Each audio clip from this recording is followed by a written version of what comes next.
حضرت عثمان غنی رضی اللہ تعالیٰ عنہ ایک دن حضرت عمر فاروق سے کہنے لگے، عمر بس کر دے یار، تیرے بعد بھی تو لوگوں نے خلیفہ بننا ہے، کیسے کوئی تیرے رستے پہ چلے گا؟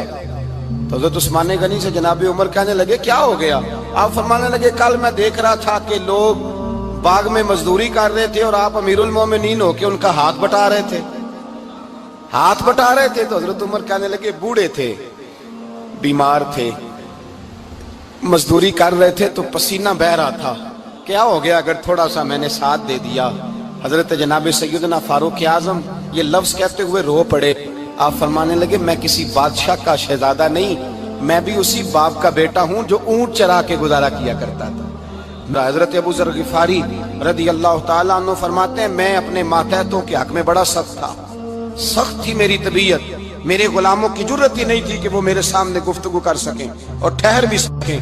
فرماتے ہیں جس دن میں کلمہ پڑھنے گیا، جس دن میں حضور کی بارگاہ میں، تو میں نے کہا حضور کوئی خاص نصیحت؟ تو نبی پاک نے فرمایا میری نصیحت تیرے لیے یہ ہے کہ جیسا تو نے کھانا ہے ویسا ہی غلام کو کھلانا ہے، جیسا تو نے پہننا ہے ویسا ہی غلام کو پہنانا ہے۔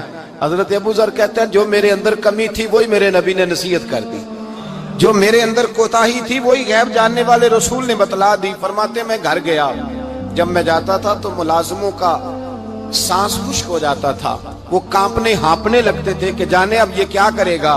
حضرت ابو ذر غفاری فرماتے ہیں میں گیا، ایک شخص سے میں نے کہا کھانا پکاؤ، کھانا پکایا، دسترخوان پہ لگایا اور اپنے سارے ملازموں کو کہا آؤ یار میرے ساتھ بیٹھ کے روٹی کھاؤ، آؤ سارے میرے ساتھ بیٹھ کے کھانا کھاؤ۔ فرماتے ہیں انہوں نے کھانا کھایا، پھر میں ان کو بازار لے گیا، جیسے کپڑے میں پہنتا تھا ویسے میں نے ان کے لیے بھی خریدے۔ فرماتے ہیں میرے غلام کہنے لگے آقا خیر تو ہے نا، خیریت تو ہے نا، کیا ہوا؟ مزاج مبارک تو ٹھیک ہے، کیا ہو گیا؟ اور یہ جو ہم فضا کو اتنا خوبصورت دیکھ رہے ہیں اور یہ جو ہم اتنی پیاری ریم جھیم برستی دیکھ رہے ہیں، یہ جاری رہے گی یا ایک دن کی ہے؟ تو حضرت ابو ذر غفاری رو پڑے، کہنے لگے اب تمہیں ابو ذر غفاری بدلا ہوا ملے گا، اس لیے کہ اب میں وہ نہیں رہا، اب میں رسول اللہ کا کلمہ پڑھ کے غلام مصطفیٰ بن گیا ہوں، اب میں بدل گیا ہوں، میری طبیعت بدل گئی۔ غلاموں کے حق میں حضرت مولا علی شیر خدا غلام کو لے کر کے گئے دکان پر، حضرت مولا علی غلام کو لے کر گئے کپڑے کی دکان پر، دو جوڑے خریدے، ایک کم قیمت کا ایک زیادہ قیمت کا، ایک کم قیمت کا ایک زیادہ قیمت کا، دو جوڑے خریدے۔ جب واپس لوٹے تو غلام سے کہنے لگے تو اپنا لے لے۔ غلام کو پتا تھا کہ اس زمانے میں ہوتا کیا تھا، اس نے کم قیمت کا جوڑا اٹھایا۔ حضرت علی فرمانے لگے عجیب آدمی ہے، یہ تو تیرا نہیں، یہ تو میرا ہے۔ اس نے کہا حضور کس طرح سے؟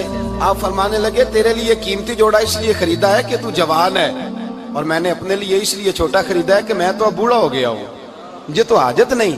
کہنے لگا حضور بوڑھے اور جوان کا مطلب نہیں، آپ علی ہیں، من کنت مولا فہذا علی علی مولا، علی مولا، آپ چونکہ مولا علی ہیں اور آپ امیر المومنین ہیں، لہذا آپ نے تخت پر بیٹھنا ہے، آپ نے سلطنت کو چلانا ہے، آپ پہنیے۔ حضرت علی فرمانے لگے تو میرا غلام بنا ہے نا، تو نے ابھی میرے نبی کا دیدار نہیں نہ کیا، تو بعد میں آیا ہے نا، اگر تو اس دور میں ہوتا تو جان جاتا کہ یہ عمل میرا ہے، پر اس کے پیچھے جو نصیحت کے پھول ہیں وہ مصطفیٰ کے عطا فرما۔